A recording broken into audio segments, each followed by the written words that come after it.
ओम गुरु ब्रह्मा गुरु विष्णु गुरुदेवो महेश्वर गुरु साक्षात परब्रह्म तस्मै श्री गुरुवे नमः। सबके भीतर बैठे हुए परमात्मा को मेरा प्रणाम स्वीकार करें। जय श्री कृष्ण, जय गुरुदेव दत्त, हरिओम तत्सत। आज का सब्जेक्ट है शिव सर्वोदया। शिव सर्वोदया शिव जी पार्वती को बताते हैं रहस्य श्वासों का। हमारे भीतर जो श्वासें चल रही है उसकी गति को हमने पहचान लिया और वो हिसाब से हमने कार्य किया तो सक्सेस हो जाता है। मीन्स इजीली होता है सब। राइट साइड का श्वास चालू है, जैसे देख सकते हैं हम लोग, छोड़कर ये बाजू स्पर्श हुआ जमनी बाजू का श्वास की गति, तो उसको हम कहते हैं पिंगला नाड़ी चालू है हमारे में। और ये बाजू स्पर्श हुआ, ये बाजू से निकलता हुआ, तो उसको हम समझेंगे ईड़ा नाड़ी चालू है हमारे शरीर में। और श्वास हमने दोनों छोड़ा और दोनों तरफ से ऐसे निकलती हुई श्वास महसूस हुई हमको, तो उसका मतलब होता है सुषुम्ना नाड़ी चालू है हमारे भीतर। लोग कहते हैं ना कि हमको तो पता ही नहीं कि हमारे कौन से ये चालू है स्वर।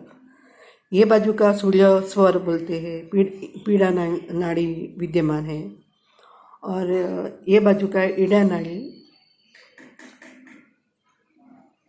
डाबी बाजूનું ઈડા નાળી, ડાબો સ્વર चंद्र नाड़ी, यस चंद्र नाड़ी पिंगला नाड़ी, और दोनों का साथ में चालू है तो सुषुम्ना नाड़ी कंटिन्यू है अभी, ऐसा समझो। दोनों तरफ श्वास जा रही है, श्वास बाहर निकल रही है, तो उसका मतलब होता है सुषुम्ना नाड़ी चालू है, लेकिन वो बहुत कम होती है। जब भी ये यहाँ से पूरा होने, समझो 1 घंटे का है सपोज, और वो पूरा होता है, दूसरी बाजू का चालू होने वाला होता है, तो तभी दोनों एक टाइम ऐसा आता है कि दोनों स्वर, दोनों बाजू का श्वास बाहर निकलता है, तो उसको हम कहते हैं सुषुम्ना नाड़ी चालू है। वो बहुत टाइम, छोटा टाइम है, तो वो टाइम में हमको भगवान का स्मरण करना चाहिए, परमात्मा का स्मरण करना चाहिए, हमारे भीतर की ऊर्जा को सहस्त्रधार की तरफ मंत्रों से धारणा करके ऊपर ले जाना चाहिए, तो हम डिवाइन सोर्स शक्ति उससे कनेक्ट हो जाते हैं इजीली। अभी मैं जो कहना चाहती हूँ कि जब भी हमारा मेहनत का काम करना होता है तो पिंगला नाड़ी चालू है हमारे शरीर में, सूर्य नाड़ी, तभी करना चाहिए, तो वो इजीली हो जाएगा। समझो गार्डन में खड्डा खोदना है, मेहनत का काम, कुछ उठाना है, तो ये बाजू की श्वास चालू है तभी कर लो आप। और जब भी अभ्यास करना होता है, जैसे अभी मैं बोल रही हूँ शांत चाहिए मगज, तो क्या कहना है, क्या कहना चाहती हूँ, मुझे बराबर ऐसे जैसे बोलते हैं ना, विवेक होना चाहिए कि मैं क्या कहना चाहती हूँ। तो अगर ये बाजू की चालू है तो वो इजीली हो जाएगा, अदरवाइज मुझे ज़्यादा प्रयत्न करना पड़ेगा, कहने का मतलब। और बच्चे के और श्वास हम देख लेते हैं, बच्चों की कौन से श्वास चालू है ऐसा हम देख लेते हैं, उसके ऐसे हाथ नज़दीक ले जाकर।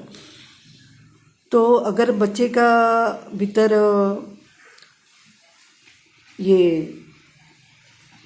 बाजू की चालू है तो उसको बोलो कि पढ़ने बैठ जाए, तो वो जल्दी जल्दी पढ़ लेगा और एक ही बार में उसका स्मरण में आ जाएगा सब जो पढ़ता है वो।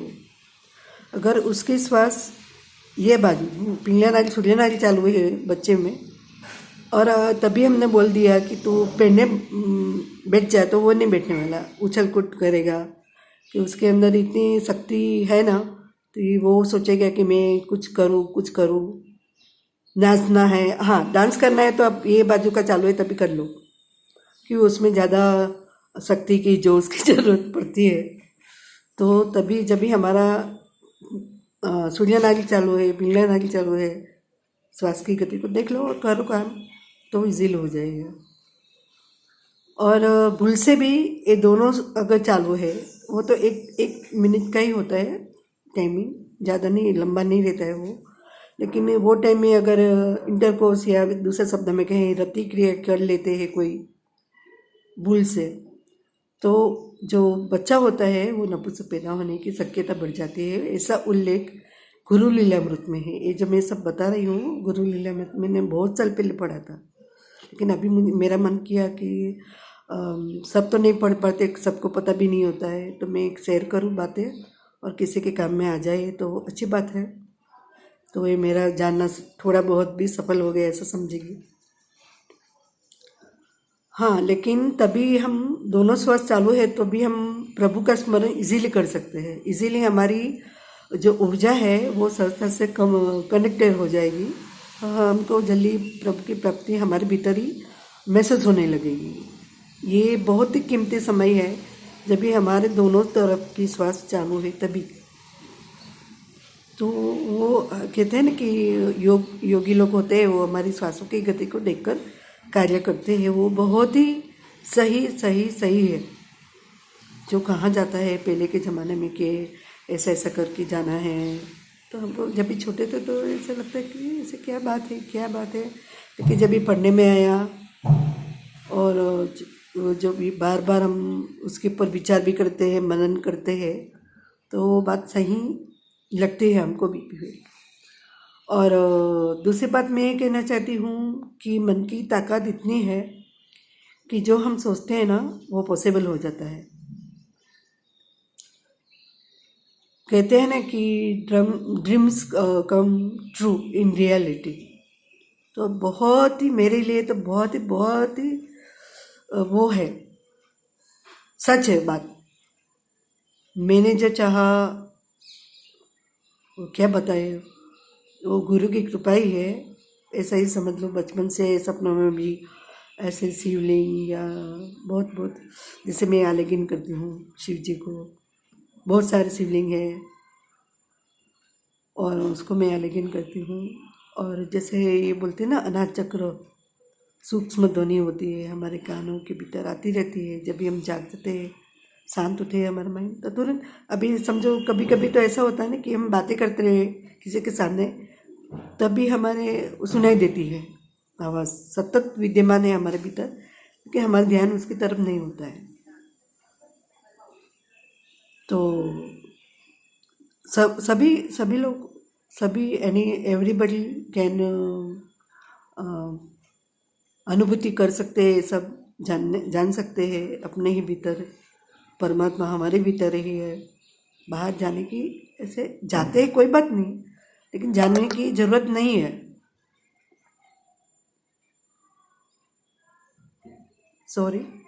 जाने की जरूरत नहीं है, वो हमारे भीतर है, हम उसको पहचान लो। और कोई ना कोई जैसे बोलते हैं ना कि हम गुरु को नहीं ढूंढते, गुरु हमको ढूंढता है।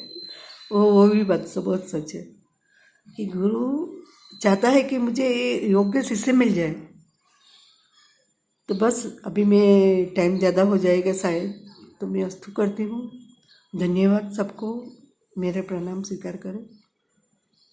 Osho I love you Osho so much. मेरे भीतर ही वो विद्यमान है। मैं ओशो का नाम लेगी, बचपन से मैं ओशो को बिलीव करती हूँ। बचपन से मेरे फादर भी वो बोलते थे कि मेरे सपने में आए, तभी वो बॉम्बे में करते थे प्रवचन ओशो। मेरे पापा जाते थे वहाँ, मेरे भैया भी जाते थे पूना में। और मैंने तो बहुत पढ़ा, मीन्स बहुत सब अगेंस्ट थे घर के, तो भी मैंने बहुत पढ़ा। तो उनका नॉलेज भी है, शास्त्रों का अध्ययन भी किया है बहुत सारा। जैसे बोले ना गागर में सागर समाया है, तो मैं आपसे अभी शेयर करने वाली हूँ। अगर आपका साथ हुआ तो it is possible. Thank you so much again, thank you.